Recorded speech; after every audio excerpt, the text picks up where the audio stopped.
راستش آقا محمود داداشم و همسرشون فوت کردن. ای وای، انا لله و انا الیه راجعون. کی فوت کردن؟ 4-5 روز پیش.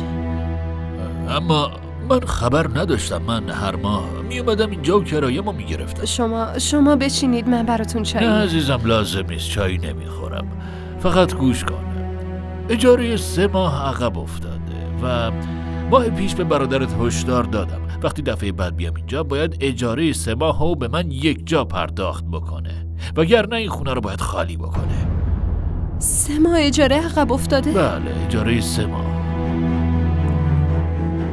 آقا محمود، من چند روز پولو براتون جور میکنم. عزیزم، من 1 هفته دیگه هم صبر میکنم، بعدش دوباره میام و اگه اجاره رو حساب بکنی که مشکلی نیست، وگرنه باید این خونه رو هر جوری هست خالی کنی. بسیار خوب، من دیگه باید برم. خداحافظ. باشه، خداحافظ. خدا نگهدار.